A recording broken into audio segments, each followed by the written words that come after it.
Hello, আসসালামু আলাইকুম। আজকে কথা বলবো সর্বজনীন পেনশন স্কিম নিয়ে। হ্যাঁ, সেই সর্বজনীন পেনশন স্কিম যেটা গত বছরে মানে 2023 সালের অগাস্টে উদ্বোধনকারী প্রধানমন্ত্রী 2024 সালের অগাস্টে দেশ ছেড়েই পালিয়েছেন। সেই সর্বজনীন পেনশন স্কিম। তো 2023 সালের অগাস্ট মাসে এই কার্যক্রম শুরু হওয়ার সময় আমরা যারা শুরুর দিকে নিবন্ধন করেছিলাম তারা এ পর্যন্ত 15টা চাঁদা জমা দিয়েছে। এই মাসখানেক আগে জাতীয় পেনশন কর্তৃপক্ষ এই জমাদানকারীদের টাকা বিনিয়োগ করার মাধ্যমে যে মুনাফা অর্জন করেছে সেটা হিসাব করে জমাদানকারীদের অ্যাকাউন্টে যোগ করেছে। তো মুনাফার পরিমাণটা দেখার পরে আমার মনে হলো যে একটা ভিডিও করে দেখা উচিত, কারণ বেতের মেয়ে জ্যোৎস্না কথা রাখে নাই। কিভাবে কথা রাখেনি সেটা বলতেছি। তো এই 15 মাসে আমি নিয়মিত জাতীয় পেনশন কর্তৃপক্ষের ওয়েবসাইটে চোখ রাখতাম, ফলে যে পরিবর্তনটা আমি দেখেছি আর কি। এখন জাতীয় পেনশন কর্তৃপক্ষ নিয়মিত জাতীয় পেনশন বার্তা নামে একটা বুকলেটের মতো বের করে অনলাইনে, যেটা জাতীয় পেনশন কর্তৃপক্ষের ওয়েবসাইটেই পাওয়া যায়। এই নভেম্বর মাসে সেটার 4র্থ সংখ্যা বের হয়েছে।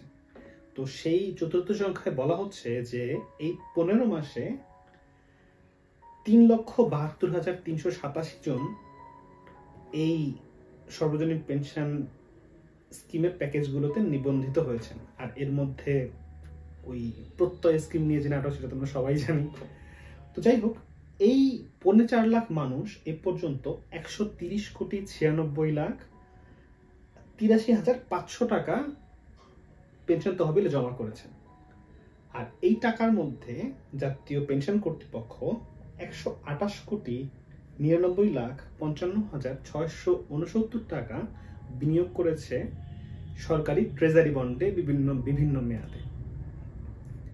অর্থাৎ ট্রেজারি বন্ডের বাইরে কোনো বিনিয়োগ হয়নি। এখন আসি আসল কথায়, সেটা হচ্ছে একদম শুরু থেকে বলা হচ্ছিল যে এই পেনশন স্কিমে টাকা দেওয়ার পরে সেই টাকাটা সবচেয়ে কম ঝুঁকিপূর্ণ এবং সবচেয়ে বেশি আয় করবে এরকম খাতে বিনিয়োগ করা হবে। তো সেই খাত বলতে পর্যন্ত তারা শুধু মানে জাতীয় পেনশন কর্তৃপক্ষ শুধু ট্রেজারি বন্ডে পেয়েছে, যেটা ঠিক আছে, অসুবিধা নেই। এখন প্রথম থেকে বলা হচ্ছিল যে বিনিয়োগ করে অর্জিত মুনাফার পুরোটাই পেনশনাররা পাবেন, নিবন্ধিত পেনশনারদের পুরো মুনাফাটাই দিয়ে দেওয়া হবে। আর জাতীয় পেনশন কর্তৃপক্ষ চলবে সরকারের আরেকটা ফান্ড থেকে, এই ফান্ডের টাকা সরকার নিজে দেবেন। এটা নিয়ে আসলে একদম শুরুর দিকে জাতীয় পেনশন কর্তৃপক্ষের একজন ঊর্ধ্বতন কর্মকর্তাই বলেছিলেন যে পেনশন কর্তৃপক্ষের দুটো ফান্ড থাকবে। একটা ফান্ড থেকে এই পেনশন কার্যক্রম চলার জন্য যে বেতনাদি ভাড়া ইত্যাদি হয়, মানে একটা কর্মযোগ্য চালানোর যে খরচ সেটাতে ব্যয় করা হবে, সেই ফান্ডের টাকা সরকার দেবে। আর একটা ফান্ড থাকবে যেই ফান্ডের টাকাগুলো আসবে এই সাধারণ পেনশনারদের কাছ থেকে, যেটার পুরোটাই বিনিয়োগ করা হবে এবং সেটা থেকে অর্জিত মুনাফার পুরোটাই আবার জমাদানকারীদের দিয়ে দেওয়া হবে। এটা কোথায় বলা হয়েছে সেই তথ্যসূত্র আমি দিয়ে দেবো, আপনারা পাবেন। এখন আমার মনে আছে জাতীয় পেনশন কর্তৃপক্ষের এই ফান্ড ট্রেজারি বন্ডে বিনিয়োগ করার কার্যক্রমের উদ্বোধন করেন অক্টোবর 2023-এ তৎকালীন অর্থমন্ত্রী আফম আব্দুল মুহিত। তিনি এই 11 কোটি টাকার মতো প্রথম বিনিয়োগ করেছিলেন 10 বছর মেয়াদী ট্রেজারি বন্ডে। ওই সময় মানে অক্টোবর 2023-এ ট্রেজারি বন্ডের সুদহার ছিল 10.5%। এরপর এই পর্যন্ত যে 128 কোটি টাকা বিনিয়োগ করা হয়েছে সেটাতে সুদহার অবশ্যই 10.5-এর বেশি, কারণ বাংলাদেশ ব্যাংকের হিসাব অনুযায়ী 2024 সালের জুন মাসে 10 বছর মেয়াদী ট্রেজারি বন্ডের সুদহার 12.6 পর্যন্ত এসে পৌঁছেছে। পরবর্তীতে যদি আরো না বেড়ে থাকে তাহলে সম্ভবত বেড়েছে পরে আরো। বা না বাড়লেও সেটা কখনোই 10.5-এর নিচে নামেনি। অর্থাৎ এই 1 বছরে যে পরিমাণ অর্থ বিনিয়োগ এসেছে সাধারণ পেনশনারদের কাছ থেকে, সেটা থেকে অর্জিত মুনাফার পুরোটাই যদি তারা পায়, তারা কমপক্ষে 10.5% মুনাফা পাবে, তাই তো? কিন্তু মুনাফা হিসাবায়নের পর যখন আমাদের পেনশনারদের অ্যাকাউন্টে যুক্ত হচ্ছে, তখন মুনাফার পরিমাণ মোটেও 10.5%-এর আশেপাশেও না।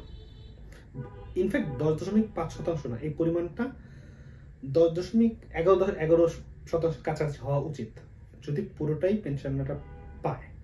আচ্ছা, আমি 2023-এর আগস্ট মাস থেকে 2024 সালের জুন মাস পর্যন্ত এই 11 মাসে নিয়মিত 3,000 টাকা করে জমা দিয়ে মোট 33,000 টাকা জমা দিয়েছি। তার বিপরীতে আমি মুনাফা পেয়েছি 1,784 টাকা, যেটা হিসাব করলে দেখা যাবে যে মুনাফার হার আসলে 7%-এর আশেপাশে। শুধু আমারটাই না, আমার আশেপাশে আমি আরো বেশ কয়েকজনের পেনশন অ্যাকাউন্টে যে মুনাফা যুক্ত হয়েছে, সেই মুনাফা হিসাব করে দেখেছি এই পরিমাণটা 7 থেকে 7.5%-এর মধ্যেই, এর বেশি কারোই ছিল না। তার মানে এই যে 7.5 থেকে 7.5 আর 10 থেকে 12 মাঝখানের যে 3, 4 বা 5%, এই মুনাফাটা কোথায় গেল? সম্ভবত এই প্রশ্নটা কারো করার কথা না, কারণ সর্বজনীন পেনশন স্কিমটা নিয়ে মানুষের মধ্যে মোটেও আগ্রহ নেই। কিন্তু আমি ভাবলাম যে এটা নিয়ে আসলে বলা উচিত, তো এই জন্যই বলছি। এটা ছাড়াও বলা হয়েছিল যে যে টাকাটা জমা হবে সে টাকার অর্ধেক 50% ঋণ হিসেবে নেওয়া যাবে, কিন্তু 15 মাস পেরিয়ে গেলেও সেই ঋণ সংক্রান্ত কোনো ঘোষণা কিন্তু আমরা পাইনি, বা আমাদের পেনশনার ড্যাশবোর্ডে ঢুকলেও ঋণ নেওয়ার ব্যাপারে কোনো ঋণ নেওয়া যাবে এরকম কোনো অপশন আমরা দেখতে পাই না। তো একদম শুরু থেকেই সরকারি ডিপিএস ধরনের এই উদ্যোগ মোটেও সাড়া ফেলতে পারেনি, বরং সাধারণ বেসরকারি ব্যাংকগুলোর চেয়েও কম সুদ হারে দীর্ঘমেয়াদী বিনিয়োগ মানুষ কেন করবে, সেটাও একটা ব্যাপার। আমাদের পাশের দেশ ভারতেও পেনশন স্কিমটা এরকমই, সেখানে পেনশনাররা নিজেরাও কন্ট্রিবিউট করেন, কিন্তু মেয়াদ পূর্ণ হয়ে যাওয়ার পর একটা অংশ তারা এককালীন নিতে পারেন, বাকি অংশটা তারা ধীরে ধীরে পেনশন আকারেও নিতে পারেন। আবার শুধুমাত্র 75 বছর বয়স পর্যন্তই পেনশন পাওয়া যাবে। অবশ্য পেনশন নিজে বেঁচে থাকলে তার বেশিও পাবেন, কিন্তু তিনি যদি মারা যান তাহলে তার উপর তার সহধর্মিনী বা তার যে নমিনি, তিনি পেনশনারের বয়স 75 হওয়া পর্যন্তই পেনশন পাবেন, তারপরে পাবেন না। তাহলে কি তিনি তারপরে বাঁচবেন না, বাঁচা বন্ধ করে দেবেন এরকম? আর আরেকটা ব্যাপার হচ্ছে যে এমনিতেই বাংলাদেশের মানুষ সরকারি কোনো উদ্যোগ, সরকারের প্রতি একটু সন্দেহের দৃষ্টি রাখে, সরকারের কোনো কার্যক্রম তেমন একটা পছন্দ করে না। তো এরকম একটা অবস্থায়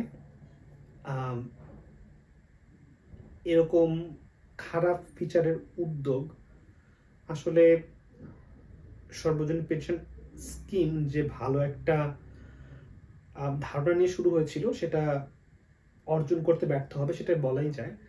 আর এই যে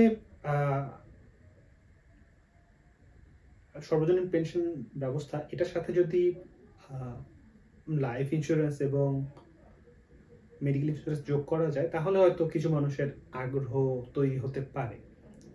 তাছাড়া